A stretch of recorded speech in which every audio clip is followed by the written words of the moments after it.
에베소서 4장 13절로 15절 말씀 함께 보겠습니다. 우리가 다 하나님의 아들을 믿는 것과 아는 일에 하나가 되어 온전한 사람을 이루어 그리스도의 장성한 분량이 충만할 때까지 이르리니, 이는 우리가 이제부터 어린아이가 되지 아니하여 사람의 속임수와 간사한 유혹에 빠져 온갖 교훈의 풍조에 밀려 요동하지 않게 하려 함이라. 오직 사랑 안에서 참된 것을 하여 범사에 그에게까지 자랄지라. 그는 머리니 곧 그리스도라. 오늘은 비상하는 그리스도인 6번째 시간으로 인격의 비상이라는 제목으로 함께 은혜를 나눌 텐데요. 여러분, 우리는 무엇보다도 예수를 닮아야 돼요. 거기까지 비상해야 돼. 우리 인격이 예수님의 사랑의 너비와 길이와 높이와 깊이가 어떠함을 깨달아 사랑으로 충만해지는 시간이 되길 원합니다. 십자가를 바라보며 눈물 짓는 그 눈으로 형제들을 판단하니 이 어찌 일이냐. 우리 함께 찬양하겠습니다.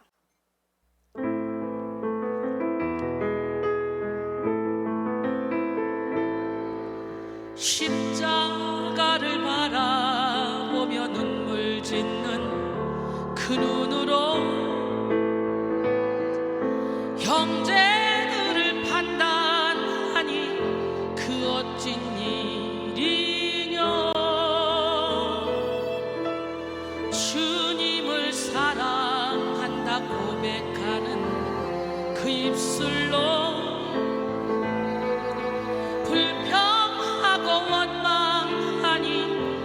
어찐 일이뇨. 주님을 닮아라. 주님을 닮아라. 내 안에 계시는 주님 닮아라.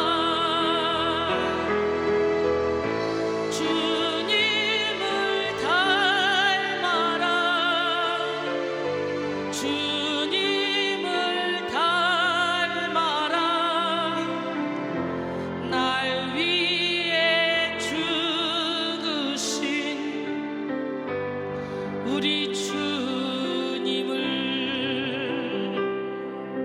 살아계신 하나님을 믿는다고 하면서도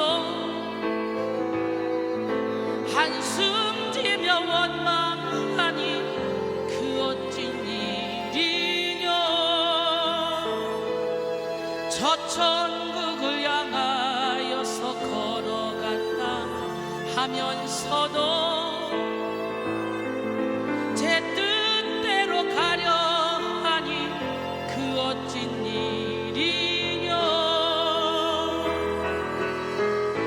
주님을 닮아라. 주님을 닮아라. 내 안에 계시는 주님 닮아라. 주님을 닮아라. 주님을 닮아라. 날 위해 죽으신 우리 주님을.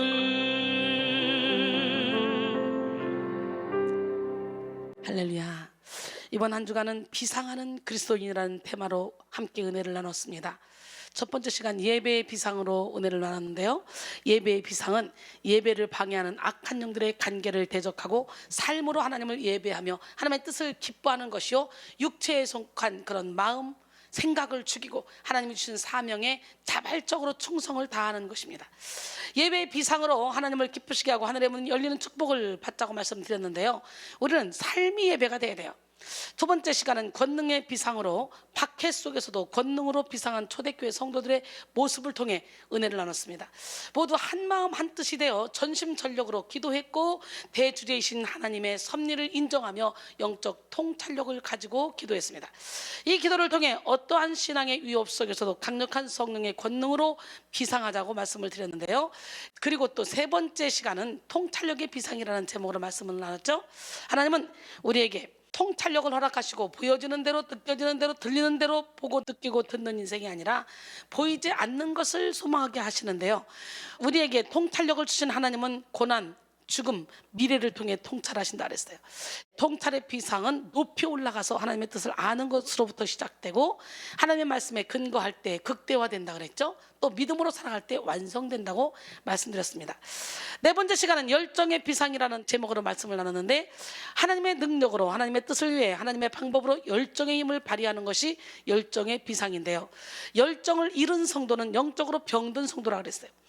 열정의 비상을 이루기 위해서 경건하지 않은 것과 이 세상 정욕을 버리는 일에 열정을 발휘해야 되고, 신중함과 의로움과 경건함을 취하는 일에 열정을 발휘하자고 말씀을 드렸습니다. 그리고 어저께 다섯 번째 시간은 믿음의 비상으로 불시험을 이기는 믿음을 소유해야 한다고 그랬어요. 불시험을 이기는 믿음은 볼 수 없는 것을, 바랄 수 없는 것을 보고 바라는 믿음이고, 고난 중에도 기뻐하는 믿음이고, 그리고 마지막 순간까지 흔들리지 않고 영혼 구원에 이르게 하는 그런 믿음이라고 말씀드렸어요. 이런 믿음의 결국은 칭찬과 영광과 존귀를 얻게 할 것이라고 말씀을 나눴습니다. 비상하는 그리스도인 마지막 시간인 오늘은 인격의 비상이라는 제목으로 은혜를 나누기 원합니다. 우리 현재 계속되는 코로나19의 확산으로 영육 간의 큰 위기와 어려움에 직면해 있습니다. 무엇보다도 이 어려운 시기에 이 땅의 빛과 소금의 칼을 감당해야 될 교회가 오히려 세상에 큰 지탄을 받고 있는 안타까운 현실 속에 있죠. 우리는 세상에서 들려오는 소식 중에 무엇이 진실인지 무엇이 거짓인지 결코 알 수 없는 시대에 살고 있어요. 거짓이 판치는 시대에 살고 있고, 정직한 사람이 승리할 수 없고, 입술에 침도 안 바르고 거짓말하며 목소리 큰 사람이 이기는 세상이 되어버렸어요. 하나님 보시기에 얼마나 탄식할 것입니까? 기가 막힙니다. 우리만이라도 손해를 본다 할지라도 정의를 말하고 정직한 삶을 살아야 될 줄로 믿습니다. 확실한 것은 이 혼란의 때에 우리 그리스도인들이 먼저 회개하고 하나님께 부르짖어 기도해야 된다는 거예요. 이사야 55장 6절로 7절, 너희는 여호와를 만날 만할 때 찾으라. 가까이 계실 때에 그를 부르라. 악인은 그 길을, 불의한 자는 그 생각을 버리고 여호와께로 돌아오라. 그리하면 그가 긍휼히 여기시리라. 우리 하나님께로 돌아오라. 그가 너그럽게 용서하시리라. 할렐루야. 오늘 모든 옛사람의 옷을 벗어 던져버리고 주님께로 돌아오는 여러분 모두가 되기를 원합니다. 인간의 생사화복을 주관하시는 하나님, 온 우주의 절대 주권을 가지신 우리 하나님은 오직 한 분입니다. 지금은 우리가 그 하나님을 전심으로 찾을 때입니다. 지금이 은혜 받을 때요, 지금이 치료 받을 때요, 지금이 하나님을 만날 때입니다. 지금이 성령의 기름 부음을 받을 때입니다. 인간의 힘으로는 결코 이 위기를 극복할 수 없습니다. 그러나 하나님은 이 위기를 오히려 비상의 기회로 역전시키시는 전지전능하신 분이시죠. 이사야 40장 30절로 31절, 소년이라도 피곤하며 곤비하며 장종이라도 넘어지며 쓰러지되 오직 여호와를 앙망하는 자는 새 힘을 얻으리니 독수리가 날개치며 올라감 같을 것이요 다른 박질하여도 곤비하지 아니하겠고 걸어가도 피곤하지 아니하리로다 그랬어요. 비상시에 비상하라는 이 말이 있는데요, 위기의 순간, 급박한 순간에는 날개를 달고 날아오르라는 것입니다. 사실 벼랑 끝에서는 추락하든 비상하든 둘 중에 하나를 해야 돼요. 오늘 우리는 전염병의 위기, 경제의 위기, 국가의 위기, 신앙의 위기 앞에서 성령의 날개를 달고 비상해야 됩니다. 하나님의 자녀인 우리를 인생의 벼랑 끝에 서게 하시는 것은 죽은 자도 다시 살리시는 하나님만 바라보고 날아오르게 하기 위함입니다. 그래서 사도 바울이 고백하죠. 고린도서 1장 8절로 9절, 형제들아 우리가 아시아에서 당한 환난을 너희가 모르기를 원하지 아니하노니 힘에 겹도록 심한 고난을 당하여 살 소망까지 끊어지고 우리는 우리 자신이 사형 선고를 받은 줄 알았으니 이는 우리로 자기를 의지하지 말고 오직 죽은 자를 다시 살리시는 하나님만 의지하게 하심이라 그랬어요.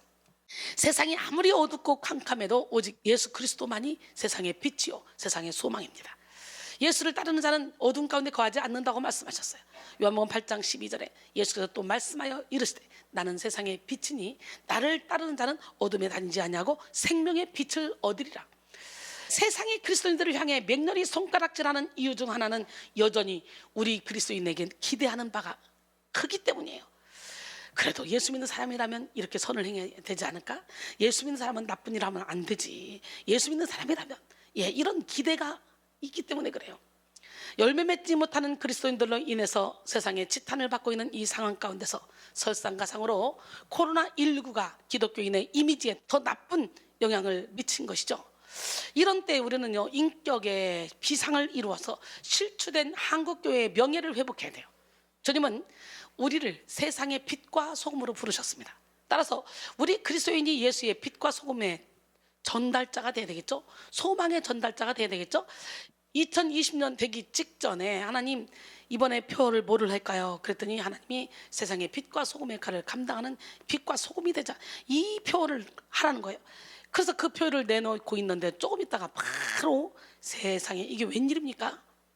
코로나가 시작이 됐고, 이 코로나로 인해서 세상이 막 혼란할 때 진짜 우리 교회는 우리 자신도 모르는 사이에 빛과 소금의 역할을 감당하며 지금까지 왔습니다.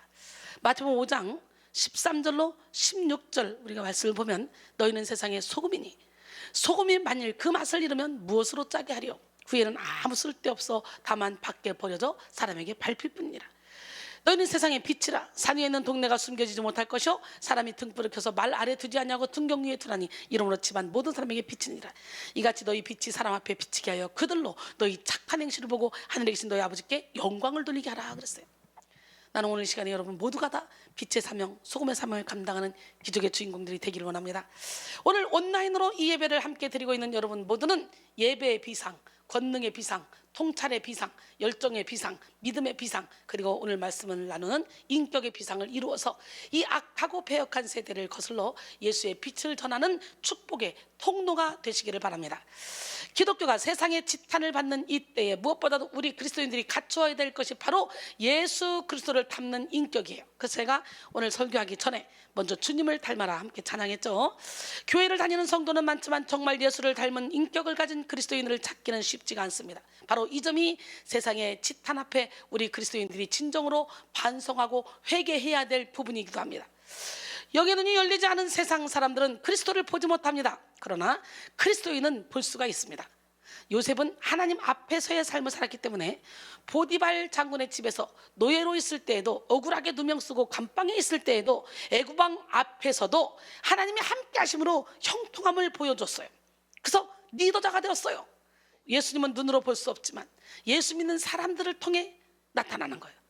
세상은 예수님을 볼 수 없어요. 그러나 예수 믿는 우리들을 보고 예수님을 평가합니다. 그러기에 우리 그리스도인은 선한 삶으로서 예수님을 보여줄 수 있어야 됩니다. 고요히 주님 앞에 와서 여러분의 모습을 바라보셔서 예수님의 손과 발에 다시 못을 박지는 않았는지, 예수님의 옆구리에 다시 창을 대지는 않았는지, 예수님의 옷자락을 다시 찢지는 않았는지 여러분 자신을 돌아보시고 회개하는 시간을 갖기를 원합니다.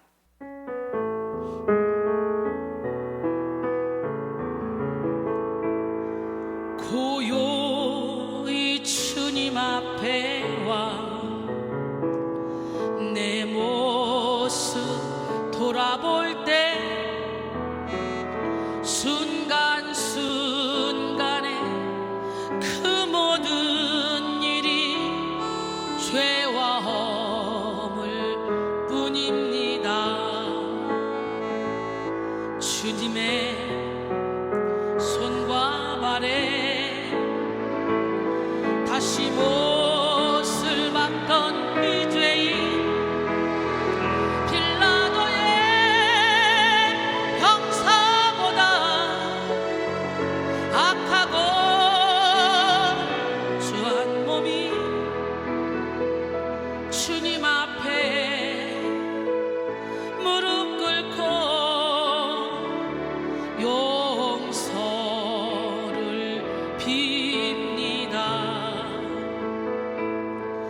겸손히 머리를 숙여 기도 드릴 때 순간순간에 행한 일들이 죄와 허물 뿐입니다. 주님의 그 다시 창을 댔던 이 죄인 빌라도의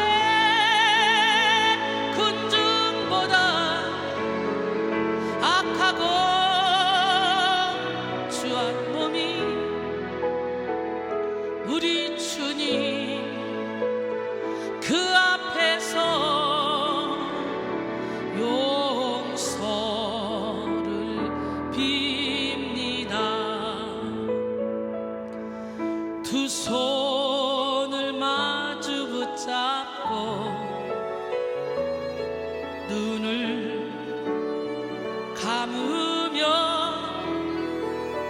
순간순간에 그 모든 일이 죄와 허물 뿐입니다. 주님의 그 옷자락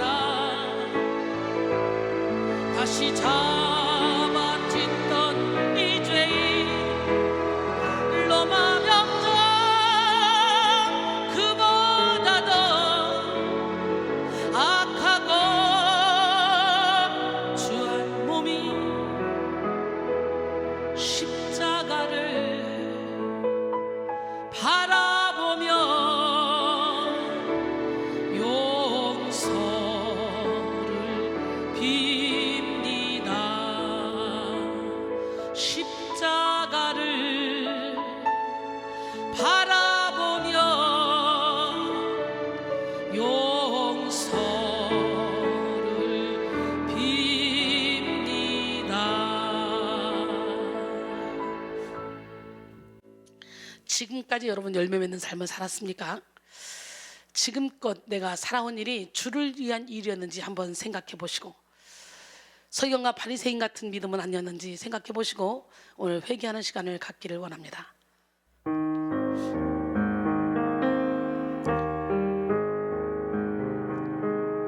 지금껏 내가 한 일이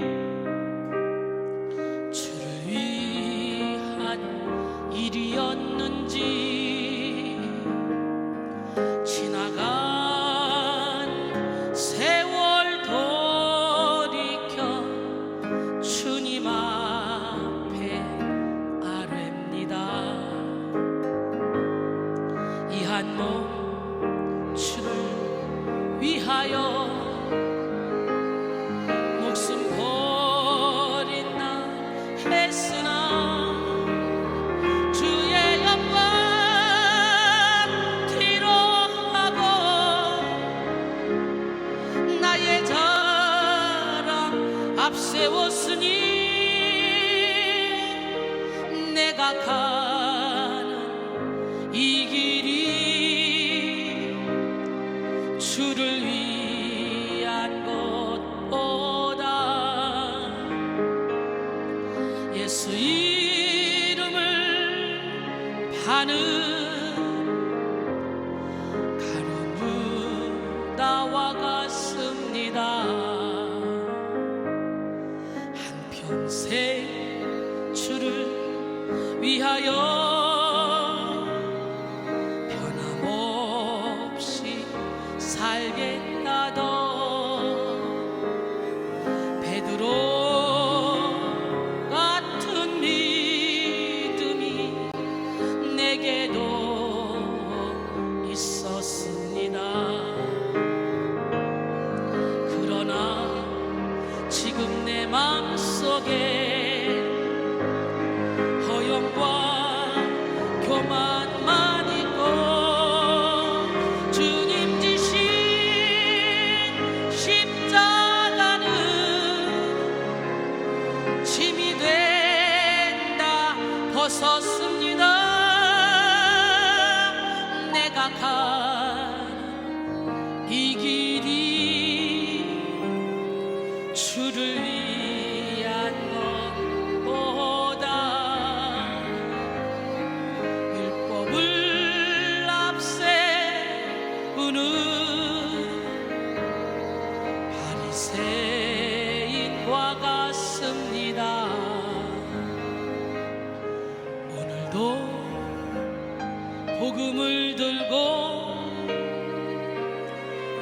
쉼없이 다녔지만 성령의 불같은 인도 믿음 없이 전했습니다. 육신의 곤고함 더하여 복음의 사명 약해지니 아버지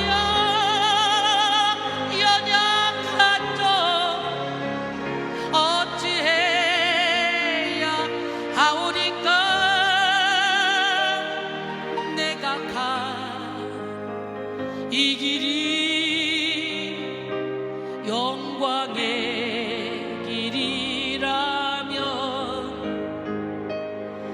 바울과 같은 믿음을 내게도 허락하소서. 바울과 같은 믿음을 내게도 허락하소서.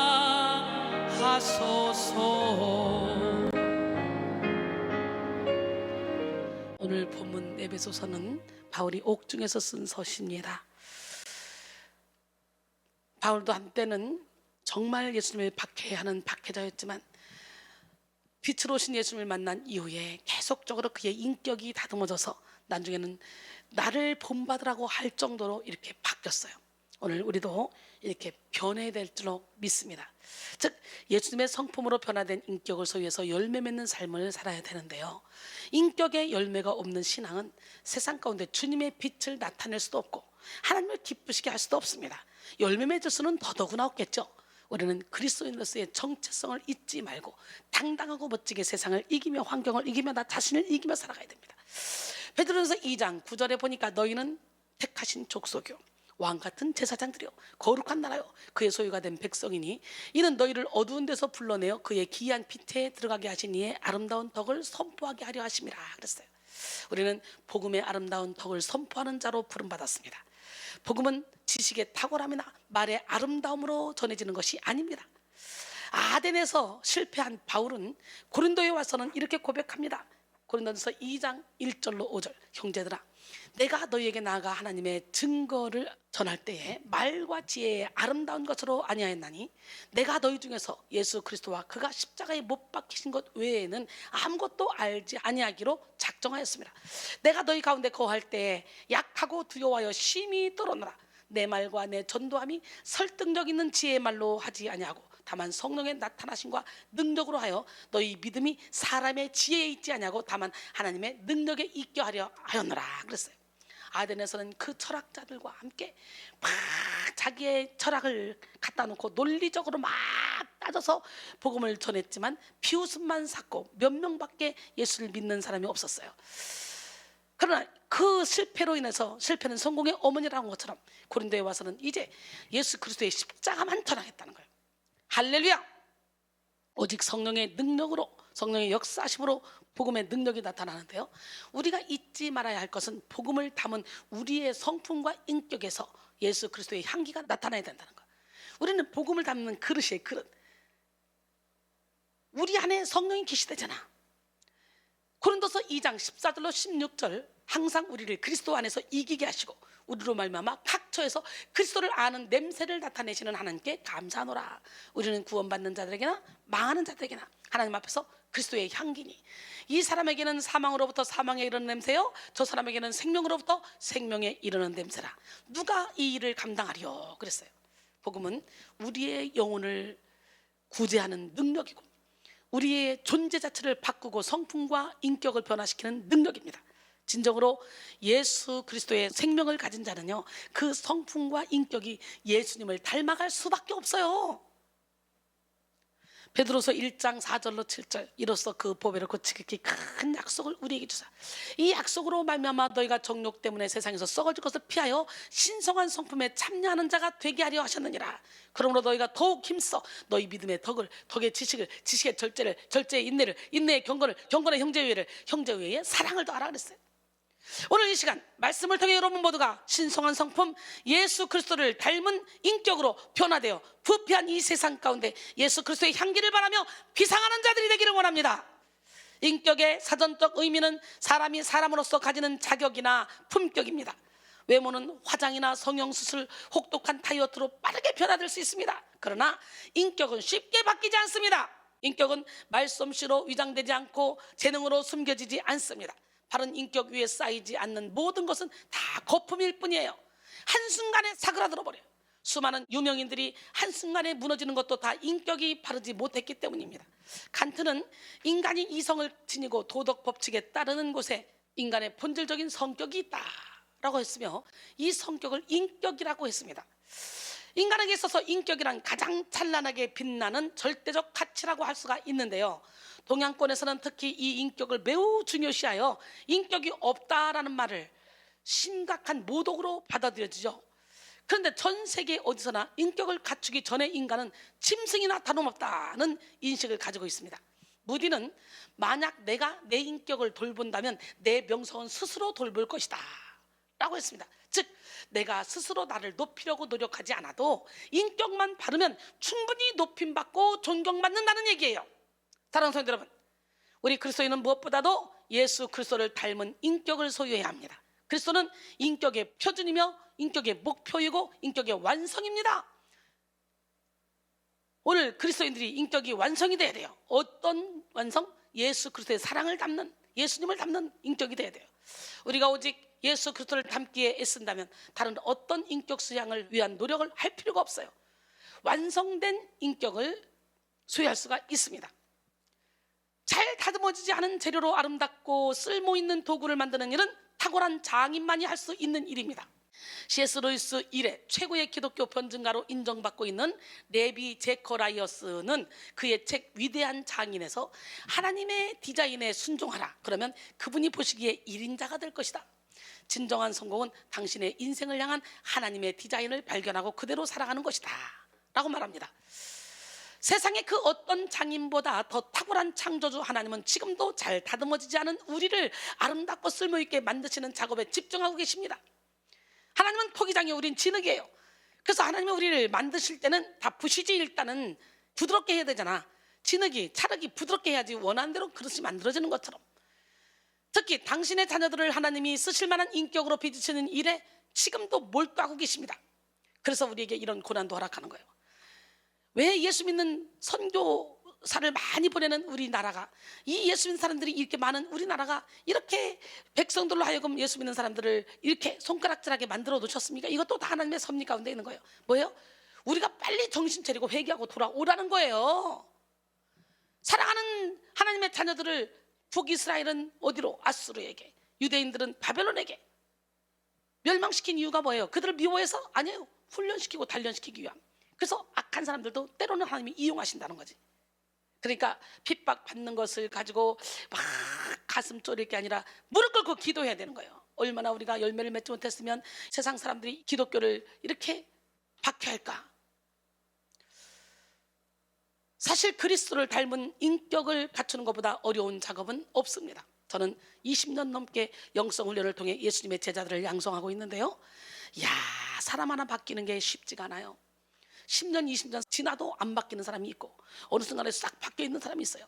여러분, 가랑비에 옷 젖는지 몰라고 조금씩 바뀌다가 어느 순간에 막 달걀을 깨고 나오는 역사가 일어날 때가 있어.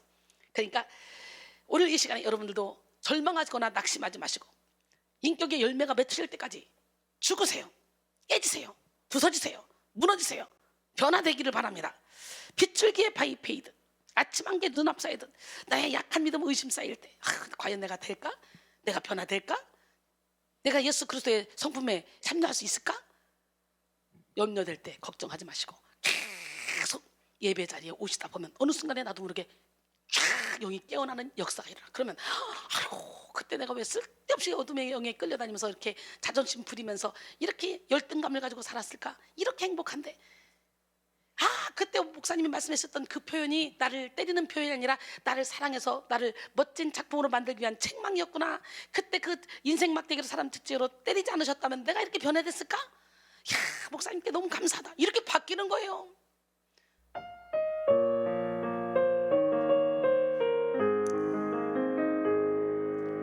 아침 안개 눈앞 가리듯 나의 약한 믿음 의심 쌓일 때 부드럽게 다가온 주의 음성, 아무것도 염려하지 마라. 빗줄기에 바위 베이듯 나의 작은 소망 사라져갈 때 고요하게 들리는 주의 음성, 내가 너를 사랑하노라. 외로움과 방황 속에서 주님 앞에 나갈 때에 위로하시는 주님, 나를 도우사 상한 나의 마음 감싸주시네. 십자가의 보혈로서 주의 크신 사랑 알게 하셨네. 주님께 감사하리라. 언제나 주님께 감사해. 빗줄기에 바위 패이듯 나의 작은 소망 사라져갈 때 고요하게 들리는 주의 음성, 내가 너를 사랑하노라. 외로움과 방황 속에서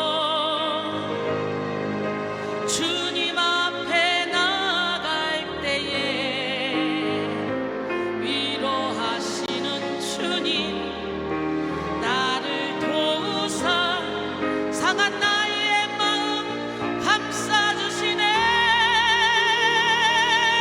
십자가의 보혈로서 주의 크신 사랑 알게 하셨네. 주님께 감사하리라. 언제나 주님께 감사해. 할렐루야. 제가 가장 중요하게 생각하는 것이 뭔 줄 알아요? 인격의 열매입니다. 먼저 인간이 되라 그러죠. 그래서 저는 우리 제자를 양성할 때 첫 번째 인격을 봐요. 인격이 엉망이잖아요. 그럼 먼저 사람 만들기 위해서 죽이는 작업부터 해요. 철저히 내 고집, 내 아집, 내. 그래서 다이아몬드는 다이아몬드만 깰 수 있기 때문에 아주 센 사람들은 세게 야단을 치고, 부드러운 사람, 쳐다보기만 해도 우는 사람이 있어요. 그런 사람들은 또 부드럽게 야단치고. 이게 사람마다 훈련시키는 방법이 다 다르기 때문에 여러분 판단하지 말고 비교하지 마. 왜 목사님이 저 사람한테는 저렇게 해주고 왜 나한테는 이렇게 해주지? 왜 저 사람한테는 저렇게 하고 나한테는 이렇게 하지? 판단하지 마요. 훈련시키는 방법이 다 다르니까. 기적의 하나님, 능력의 하나님 살아계신데 어떤 방법으로 하든지 각 사람에게 맞춰서 그 사람의 믿음의 분량만큼 훈련을 시켜서 여러분을 결국은 예수 닮는 성품으로 변화되기 위해서 저는 해산하는 수고를 하고 있습니다. 멋쟁이 하나님 살아계신데 여러분 먼저 사람이 됩시다. 그래서 저는 먼저 사람이 되라, 인격만 되라, 나머지는 하나님이 다 하셔. 문제는 인격이 안 된 사람이 능력 받고 설교 잘하고 똑똑해봐, 잘난 척 엄청 합니다. 남 다 따라 뭉겨버립니다. 그 은사를 가지고 남용합니다. 사단의 도구로 쓰임받기 좋아요. 그래서 먼저 인격이 돼야 돼. 인격. 우리가 가진 실력이 칼이라면 인격은 그 실력을 담는 칼집과 같은 거예요. 칼은 예리할수록 좋은 것입니다. 그러나 칼집이 없는 예리한 칼보다 더 위험한 것도 없죠. 칼집이 없이 예리해봐, 다 비고 다녀, 다 비고 다녀. 심각한 거야. 즉 인격을 갖추지 못하면 많은 영혼을 다치게 할 수 있다는 거지. 인격이란 지식이나 이론이 아닌 삶 그 자체입니다. 삶 속에 인격의 열매가 나타나지 않는 신앙인은 서기관과 바리새인들처럼 주님의 책망을 받을 수밖에 없습니다. 외식하는 서기관과 바리새인들이여, 잔과 대접의 겉은 깨끗이 하되 그 안에는 탐욕과 방탕으로 가득하게 하는도다. 눈먼 바리새인여, 너는 먼저 안을 깨끗이 하라. 그래야만 겉도 깨끗하리라. 화 있을진저 외식하는 서기관과 바리새인들이여, 회칠한 무덤 같으니 겉으로는 아름답게 보이나 그 안에는 죽은 사람의 뼈와 모든 더러운 것이 가득하도다. 이 가사도 늘려다가 너무 세가지고 좀 뺐어요. 다음에 이것까지 확 넣어버릴까봐 그냥. 이와 같이 너희도 겉으로는 사람에게 옳게 보이되 안으로는 외식과 불법이 가득하도다. 그리고 33절에 보니까 뱀들아, 독사의 새끼들아, 너희가 어떻게 지옥의 판결을 피하겠느냐. 오늘 여러분 그리스도의 향기를 나타내는 기적의 주인공이 되기를 원합니다. 여러분 안에 죽은 사람의 뼈와 모든 더러운 것을 다 몰아내시고 겉과 속이 같은 사람이 됩시다. 우리는 다른 어떤 것보다 인격을 다듬는 일에 집중해야 됩니다. 인격이야말로 신앙의 완성이며 인격의 비상을 통해 주님의 빛을 발할 수 있습니다.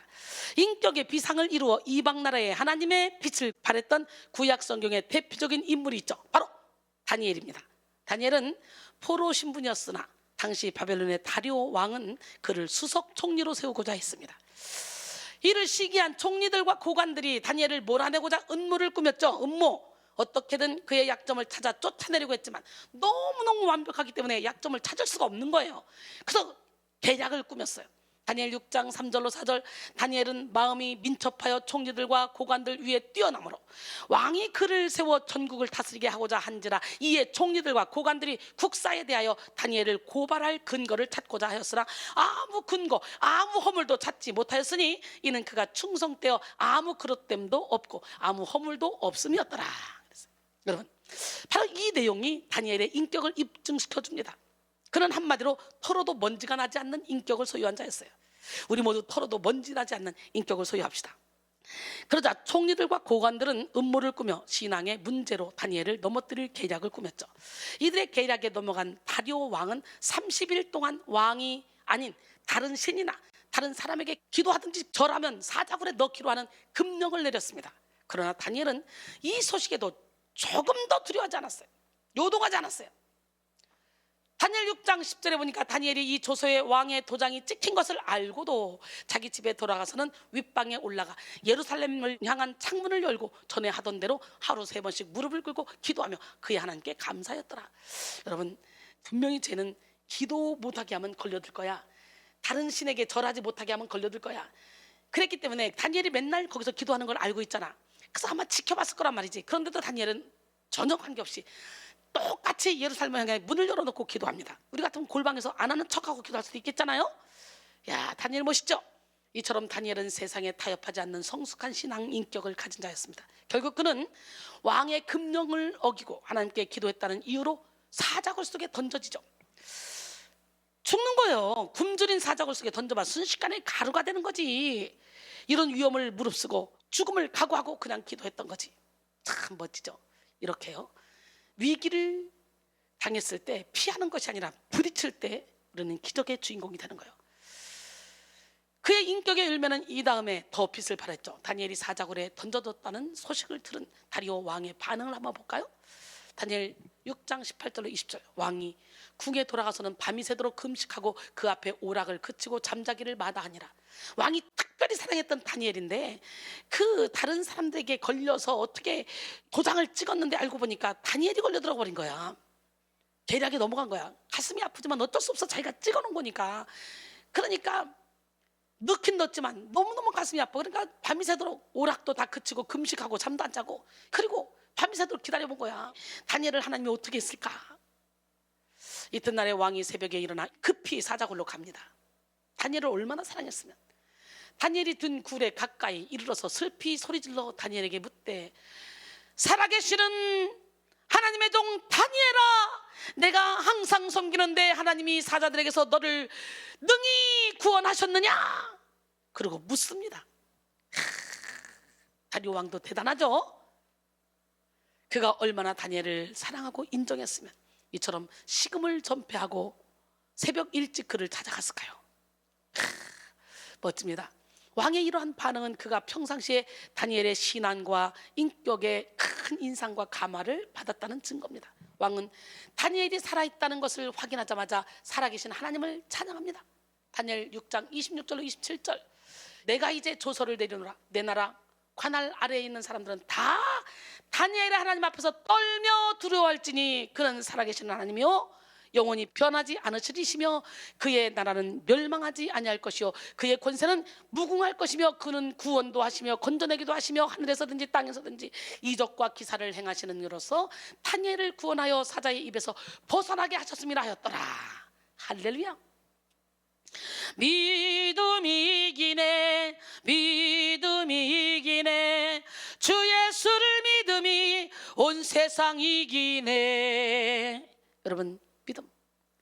다니엘은 죽음을 불사하고 하나님을 찬양하고 하나님께 기도했어요. 결국은 사자굴에 들어가는 그 상황 가운데서도 담대하게 들어갔지만 하나님은 사자의 입을 봉해버렸어요.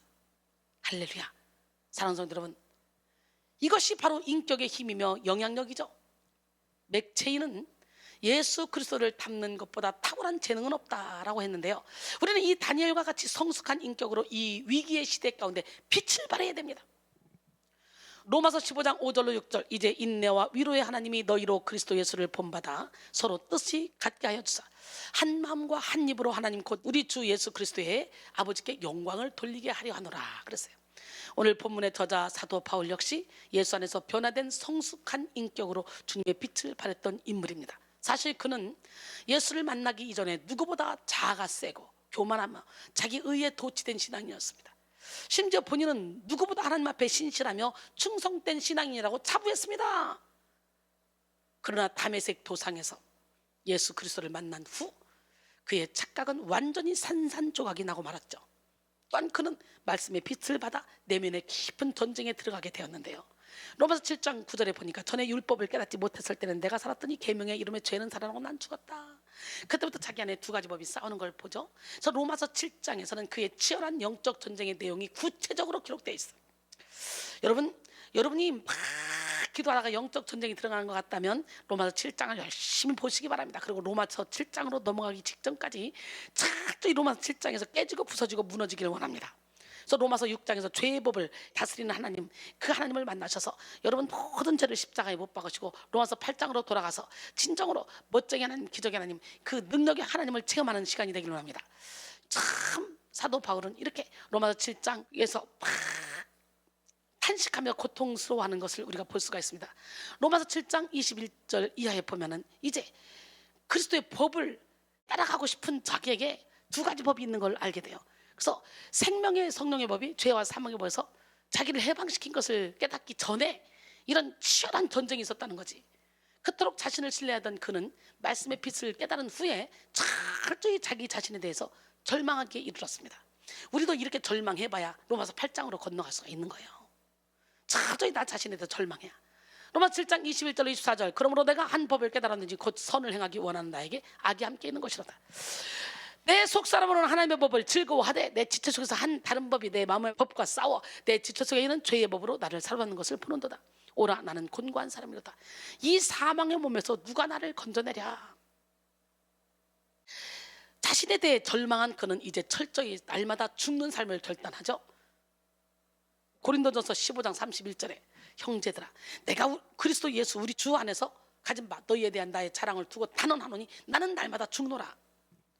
항상 자기 자신을 자랑하던 그가 이제 오직 예수 그리스도, 오직 그 십자가만을 자랑하는 인생으로 변화됐어요. 내가 죽어야 돼요. 갈라디아서 6장 14절에 그러나 내게는 우리 주 예수 그리스도의 십자가 외에 결코 자랑할 것이 없으니 그리스도로 말미암아 내가 세상을 대하여 세상이 나를 대하여 십자가에 못 박았다는 거예요. 이 고백이요 저의 고백입니다. 이 고백이 여러분의 고백이 되길 원해요. 참 신기해요. 은혜 속에 깊이 들어가니까 바울이 세상의 모든 걸 배설물로 여기고 하나님께 발견되기 원해서 몸부림쳤던 것처럼 제가 그렇게 되더라고. 그리고 표대를 향해 달려가더라고, 사도 바울처럼. 여러분 오늘 그런 경험을 하시기 바랍니다. 갈라디아서 2장 20절에 내가 그리스도와 함께 십자가에 못 박혔다니 그런즉 이제는 내가 사는 것이 아니오 오직 내 안에 그리스도께서 사시는 것이라. 이제 내가 육체 가운데 사는 것은 나를 사랑하사 나를 위하여 자기 자신을 버리신 하나님의 아들을 믿는 믿음 안에서 사는 것이라 그랬어요.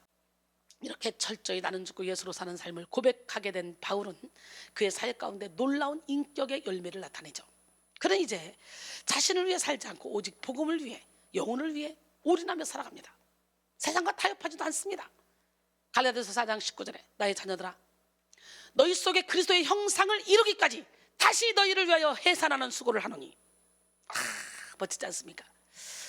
제가요 우리 제자를 키울 때 이렇게 우리 제자들 속에 그리스도의 형상을 이루기까지 모든 사람을 사랑할 수 있고 모든 사람을 품을 수 있고 모든 사람을 이해할 수 있고 모든 사람을 용납하고 용서할 수 있는 그런 큰 그릇으로 만들기 위해서 계속적으로 해산하는 수고를 하며 여기까지 왔습니다. 바울은 자신에게 맡겨진 성도들을 자신의 자녀처럼 여기며 그들의 영적 성장을 위해 해산하는 수고를 마다하지 않았죠. 저 역시 마찬가지예요. 제자들을 양성하기 위해 해산하는 수고를 하면서 이 심정이 넘도록 달려오고 있습니다. 이 모든 것이 다 하나님의 은혜입니다.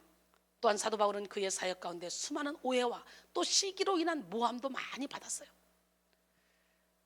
빌립보 1장 15절로 17절 어떤 이들은 투기와 분쟁으로 어떤 이들은 착한 뜻으로 그리스도를 전파하나니 이들은 내가 복음을 변증하기 위하여 세우심을 받은 줄 알고 사랑으로 하나 그들은 나의 배임에 괴로움을 더하게 할 줄로 생각하여 순수하지 못하게 다툼으로 그리스도를 전파하느니라. 당시 사도 바울의 강력한 복음 사역은 어떤 이들에게는 감동과 소망이 되었으나 어떤 자들에게는 시기와 질투를 일으켰어요. 사도 바울의 탁월한 은사와 복음의 열매 또 그로 인해 그를 따르는 수많은 무리들로 인해서 많은 영적 지도자들은 그를 은근히 시기하며 대적했습니다.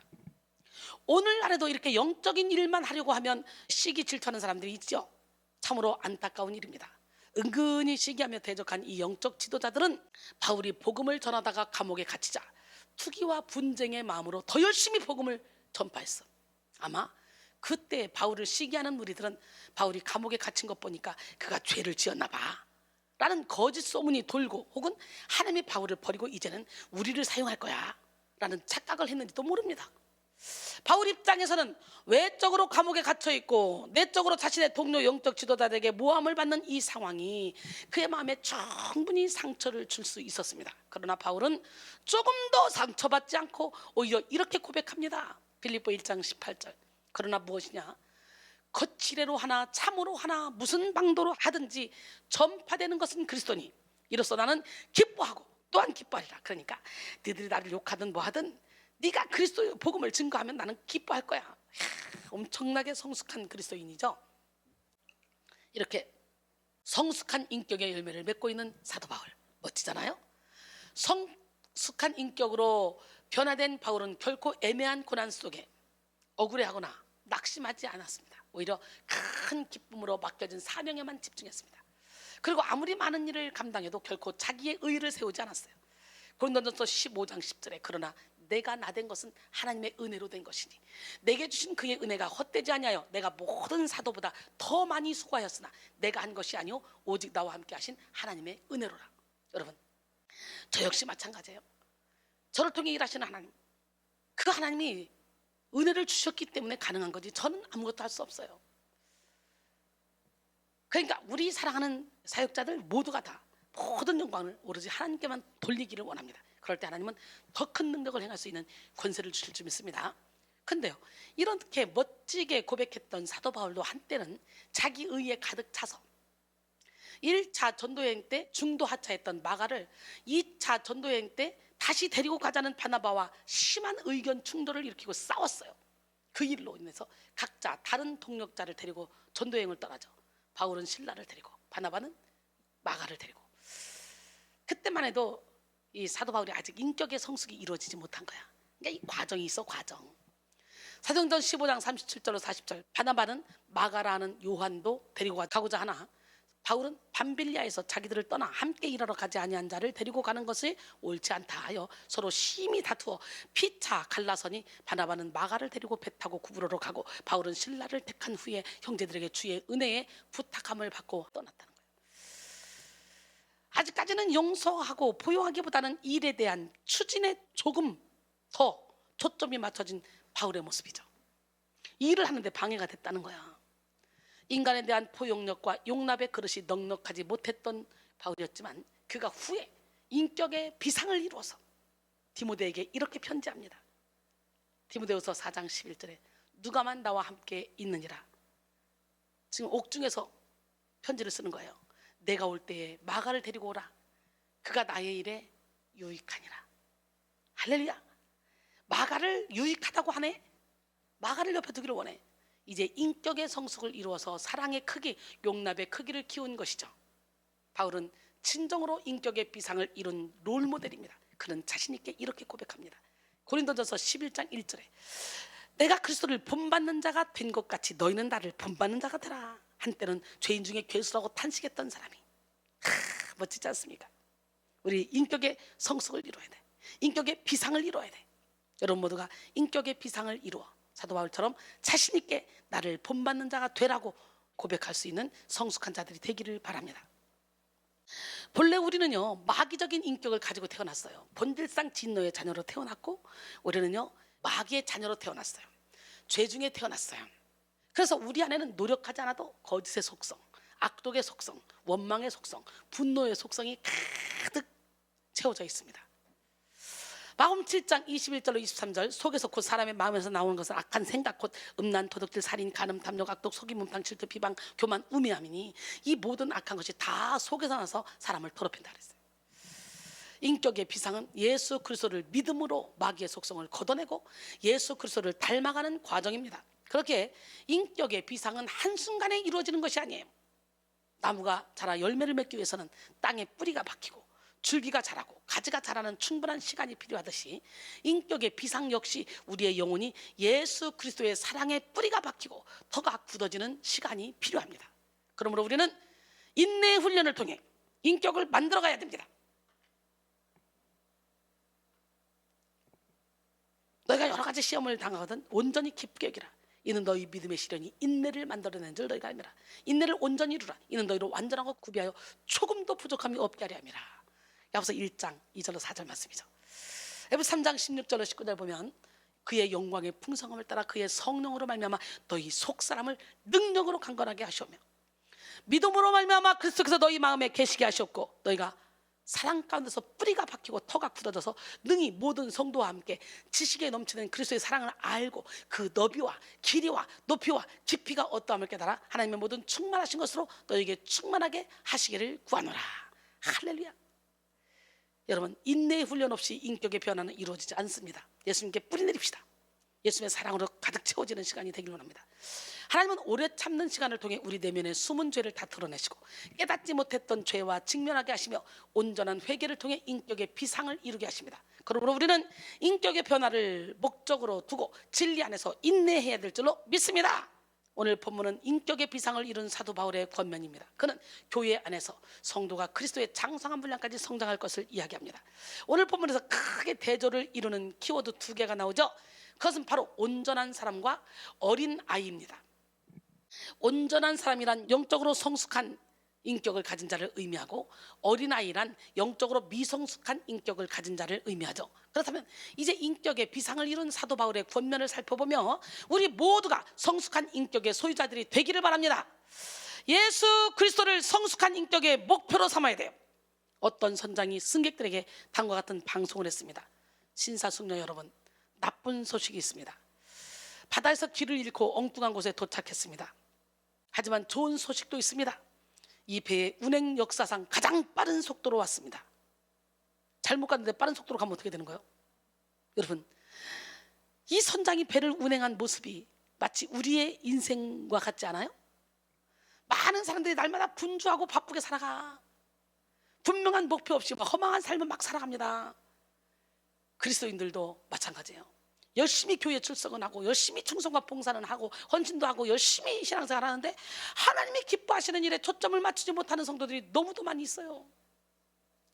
고린도전서 9장 26절로 27절, 그러므로 나는 다름질하기를 향방 없는 것 같이 아니하고 싸우기를 허공을 치는 것 같이 아니하며 내가 내 몸을 저 복종하게 하면 내가 남에게 전파한 후에 자신이 도리어 버림을 당할까 두려워함이라 그랬어요.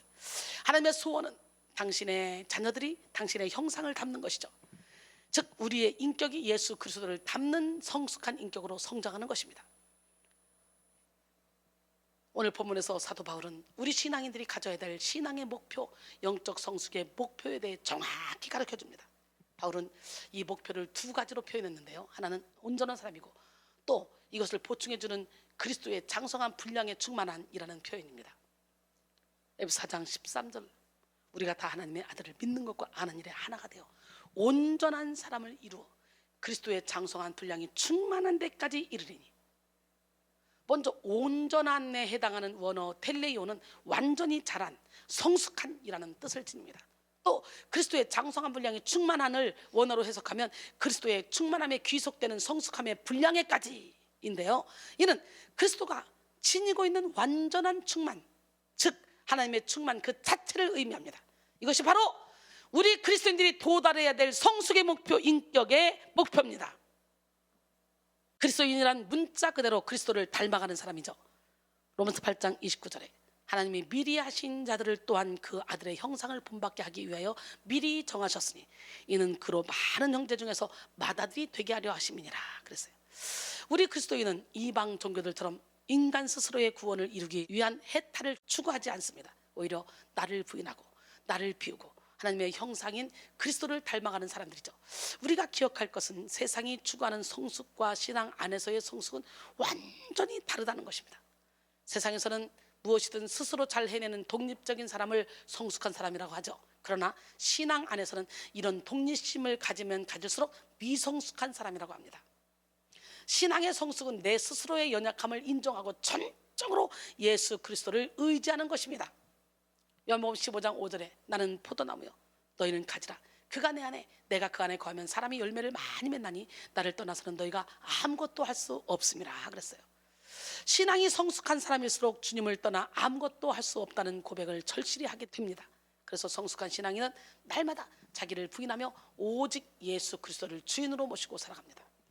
한편 사도 바울은 온전한 사람이 되기 위해 하나님의 아들을 믿는 것과 아는 일에 하나가 되어야 한다고 말했는데요. 이는 믿음과 지식의 통일성을 말합니다.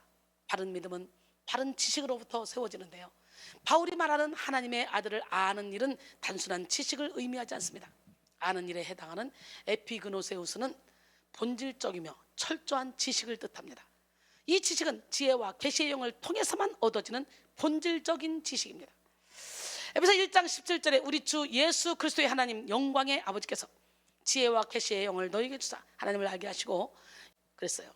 지혜와 계시의 영을 받아서 하나님을 알아야 될 줄 믿습니다. 호세아 6장 3절에 그러므로 우리가 여호와를 알자 힘써 여호와를 알자 그의 나타나심은 새벽빛같이 어김없나니 비와 같이 땅을 적시는 늦은 비와 같이 우리에게 임하시리라 하니라 그랬어요. 그 다음에 두 번째 영적 어린아이의 모습을 우리는 철저히 버려야 돼. 에베소 4장 14절에 이는 우리가 이제부터 어린아이가 되지 아니하여. 어린아이란 앞에서 언급한 것처럼 온전한 사람과 대조를 이루는 단어라고 했죠. 즉 영적으로 미숙한 성도를 의미한다 그랬죠. 여기서 어린아이는. 그렇다면 우리가 버려야 될 미성숙한 영적 어린아이의 모습에 대해서 한번 알아보면 영적 어린아이는 마음이 미련해서 쉽게 미혹됩니다. 사도 바울은 오늘 본문에서 영적 어린아이의 특징에 대해서 이렇게 설명했습니다. 에베소 4장 18절에 이는 우리가 이제부터 어린아이가 되지 아니하여 사람의 속임수와 간사한 유혹에 빠져. 여기서 간사한 유혹이란 도박꾼이 상대를 속이기 위해 꾸미는 말이나 행위처럼 쉽게 드러나지 않는 유혹을 의미합니다. 영적으로 미성숙한 자들은 이런 교묘한 사탄의 술수를 분별하지 못하고 쉽게 미혹에 빠지죠. 그리고 쉽게 돌이킬 수 없는 길에 들어서게 됩니다. 이 마지막 때에는 너무나 많은 사탄의 속임수와 간사한 유혹들이 우리 주변에 도사리고 있습니다. 특히 요즘처럼 예배를 잘 드리지 못하는 상황 속에 영적 어린아이의 성도들은 사탄의 속임수에 쉽게 미혹될 수 있습니다. 고린도서 11장 3절에 뱀이 그 간계로 하와를 미혹한 것 같이 너희 마음이 그리스도를 향하는 진실함과 깨끗함에서 떠나 부패할까 두려워하노라 그랬어요. 사단의 계략은 날이 갈수록 더 간교하고 은밀하게 이루어지고 있습니다. 결코 괴물처럼 흉측한 모습으로 다가오는 게 아니에요.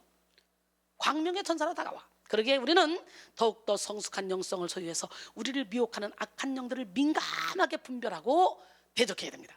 사도 바울은 영적으로 장성한 자가 돼서 이렇게 고백하죠. 고린도전서 13장 11절에 내가 어렸을 때는 말하는 것이 어린아이와 같고 깨닫는 것이 어린아이와 같고 생각하는 것이 어린아이와 같다가 장성한 사람이 되어서는 어린아이의 일을 버렸노라. 오늘 여러분 어린아이의 일을 버립시다. 말하는 것, 생각하는 것이 어린아이와 같다. 이 말은 그 내면이 미련하고 영적으로 무지하다는 의미입니다. 미련한 사람은 사탄의 공격을 분별할 수 없고 하나님의 뜻을 깨달을 수도 없습니다. 성경은 아이의 마음에 미련한 것이 얽혀 있다고 말합니다. 잠언 22장 15절에 아이의 마음에는 미련한 것이 얽혀 있으나 징계하는 채찍이 이를 멀리 쫓아내느니라. 미련함이 얽혀 있을 때 징계하는 채찍으로 때려서 그 미련함을 쫓아내야 된다는 거지. 어린아이는 아직 생각하는 것이 미숙하고 깨닫는 것이 부족합니다. 따라서 어린아이들에게는 반드시 부모의 돌봄과 훈육이 필요하죠. 영적 어린아이도 마찬가지입니다. 영적 무지에 빠져 분별하지 못하는 성도들에게는 이들을 진리의 길로 인도할 참된 영적 안내자가 필요하죠. 사무엘하 7장 14절에 나는 그에게 아버지가 되고 그는 내게 아들이 되리니 그가 만일 죄를 범하면 내가 사람의 매와 인생의 채찍으로 징계하려니와.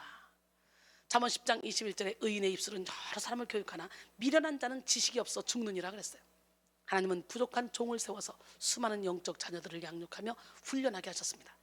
교회 안에도 영적으로 분별하지 못해 사단의 공격을 받아 고통당하는 성도들이 참 많이 있죠. 또 분별하지 못함으로 열매가 없는 성도들도 많이 있습니다. 저는 이런 영적 어린아이의 성도들을 훈련해서 예수님의 참된 제자로 세우는 사역을 감당하고 있습니다. 영적으로 성숙한 어른이 되려면 반드시 훈련의 과정을 거쳐야만 합니다. 다른 어떤 것보다도 중요한 훈련이 바로 예배의 훈련이에요. 아무리 영적으로 미련한 자라도 날마다 예배 가운데 나오다 보면 영적으로 깨어나기 시작하죠. 특히 우리 백성교회는 365일 예배가 멈추지 않는 교회인데요, 이곳에서 드려지는 예배는 형식적인 예배가 아니라 영혼을 깨우고 치료하는 영적인 예배입니다. 비록 코로나19 확산으로 마음껏 모여 예배드릴 수 없는 상황이지만 각자의 자리에서 중심을 다해 뜨겁게 예배드리기 원합니다. 우리 하나님은 무소부재하신 분이에요. 어디에나 계셔. 그러니 여러분이 있는 그 자리에서 전심을 다해서 신령과 진정으로 예배를 드릴 때 성령의 기름 부음을 받게 될 줄 믿습니다. 강력한 말씀의 빛 가운데 미련함이 떠나가고 영적 성숙을 이루는 여러분 모두가 되길 원합니다. 또한 영적 어린아이는 내면이 불안정하여 쉽게 요동합니다. 어린아이는 변덕이 아주 심하고 감정 또한 매 순간 변하죠. 무엇인가 마음에 들지 않아 떼쓰고 울다가도 사탕 하나에 금세 웃고 행복해하는 것이 어린아이입니다. 또 아무리 좋은 장난감을 사줘도 금세 실증되고 다른 걸 또 달라 그러죠. 이런 어린아이들에게서는 꾸준한 일관성이나 인내의 모습을 찾아볼 수가 없죠. 그 이유는 아이의 내면이 아직 약하고 불안정하기 때문입니다. 여러분은 여러분의 감정을 얼마나 신뢰하십니까? 여러분의 감정을 쥐고 흔드는 생각을 얼마나 신뢰하십니까? 조정민 목사는 인간의 감정은 언제나 진실보다 편견에 치우친다라고 했습니다. 사도 바울은 본문 가운데 어린아이의 특징을 이렇게 설명합니다. 에베소 4장 14절에 온갖 교훈의 풍조에 밀려 요동하지 않게 하려 함이라. 풍조에 해당하는 아네모의 원형 아네모스는 바람이라는 의미이며, 밀려에 해당하는 페리페로메노이는 운반되고 있는 이라는 의미입니다. 요동하다에 해당하는 클리도미조 메노이는 파도에 흔들리는, 정신적으로 동요되는 그런 말이에요. 즉 풍조에 밀려 요동한다라는 표현은 바다의 파도와 같이 끊임없이 요동하는 이런 뜻입니다. 영적 어린아이의 모습을 묘사한 거죠. 어린아이의 내면이 불안정한 이유는 스스로를 통제할 수 있는 능력이 부족하기 때문이죠. 아이들은 그때그때 충동적인 감정에 휘둘리고 자신을 절제할 힘이 없습니다. 그런데 교회 안에도 이러한 영적 어린아이가 참 많이 있습니다. 공동체 가운데 자신의 감정 기복을 그대로 드러내서 갈등과 분열을 일으키죠. 우리는 쉽게 요동하는 어린아이의 모습을 벗기 위해 먼저 병든 내면을 치료받아야 돼. 이 시간 성령의 능력으로 모든 상처를 치료받고 강건한 내면을 소유해야 될 줄 믿습니다. 그래서 어떤 상황에도 흔들리지 않는 심지가 견고한 성숙한 그리스도인이 다 되기를 소원합니다. 이사야 26장 3절에 주께서 심지가 견고한 자를 평강하고 평강하도록 지키시리니 이는 그가 주를 신뢰함이니이다. 시편 62편 5절 6절 나의 영혼아 잠잠히 하나님만 바라라. 무릇 나의 소망이 그로부터 나오는도다. 오직 그만이 나의 반석이시오 나의 구원이시오 나의 요새이시니 내가 흔들리지 아니하리로다. 할렐루야. 또한 영적인 어린아이는 철저히 자기중심적이에요.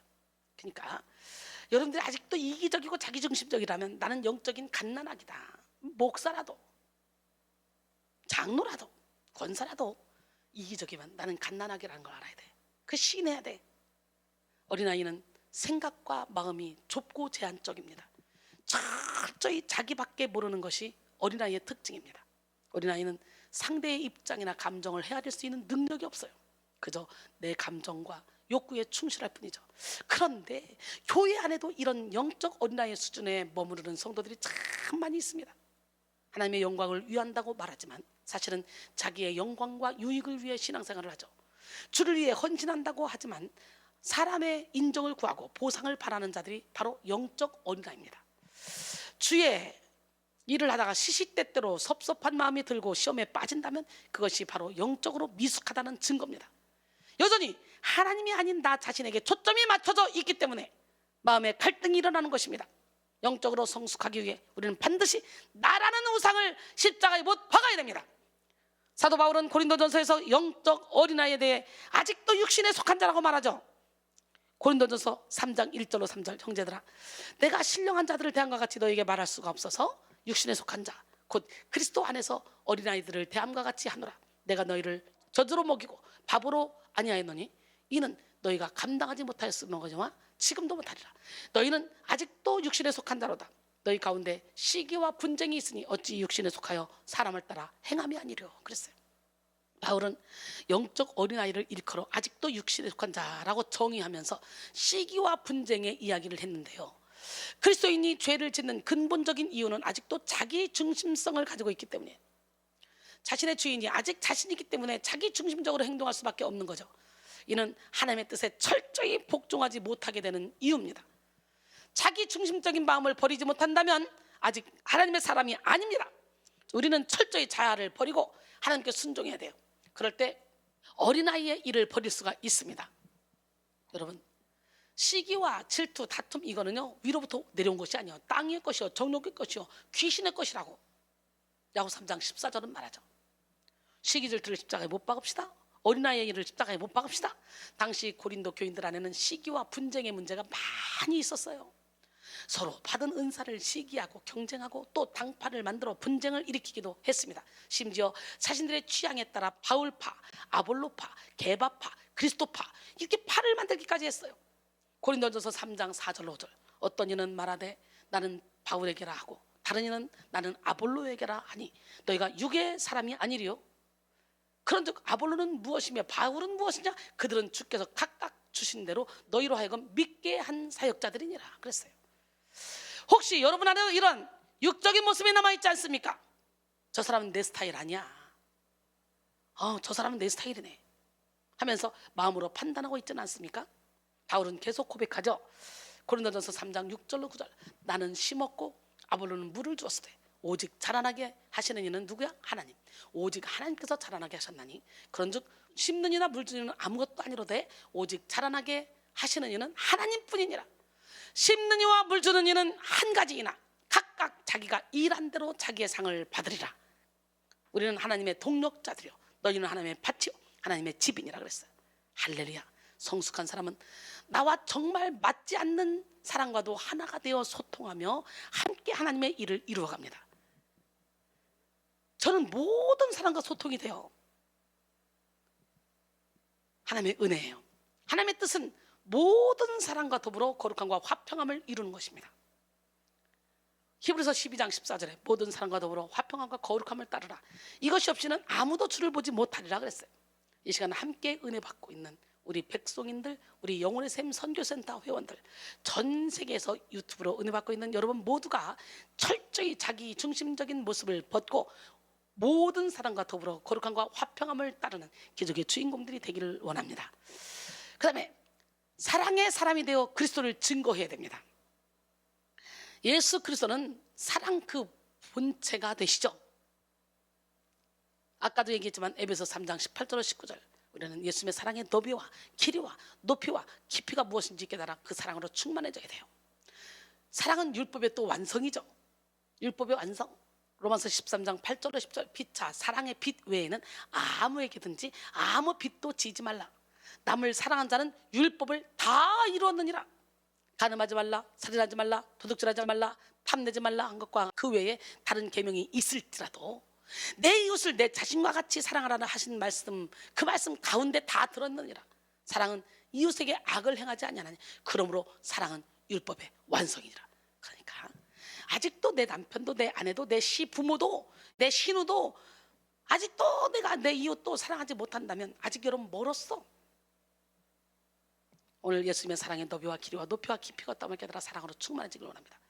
그러게 예수의 사랑으로 충만해지면 죽음도 두렵지가 않는 거예요. 왜? 이미 율법의 완성이잖아.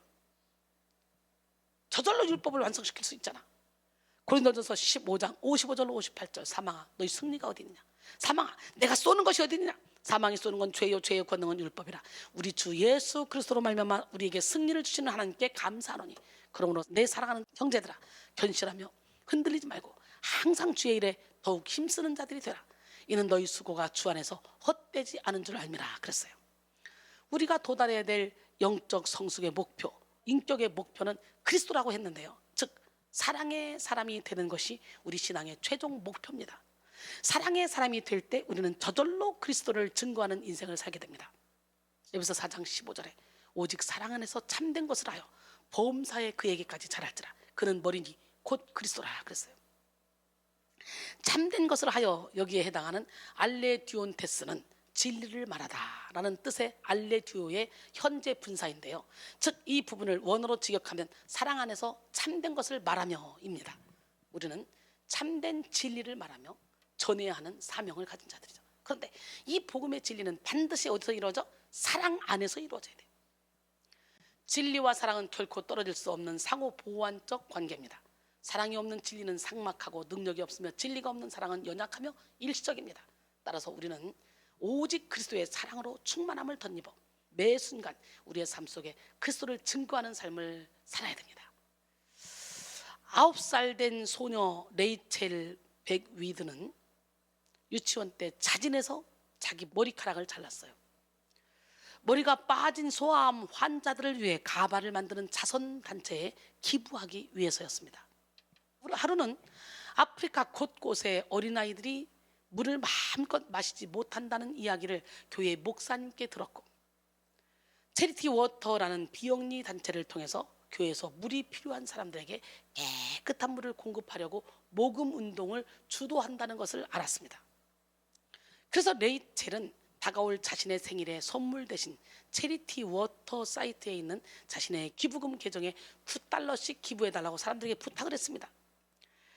레이첼은 이렇게 $300 모금이라는 목표를 세우고 부모님의 페이스북과 자신의 이메일을 통해 자신의 기부 캠페인을 홍보했습니다. 2011년 7월 레이첼의 생일이 가까워졌지만 모금액은 아직 $220밖에 되지 않았습니다. 그리고 그로부터 8일 뒤 레이첼 가족이 탄 차가 고속도로에서 트럭과 부딪히는 사고가 났어요.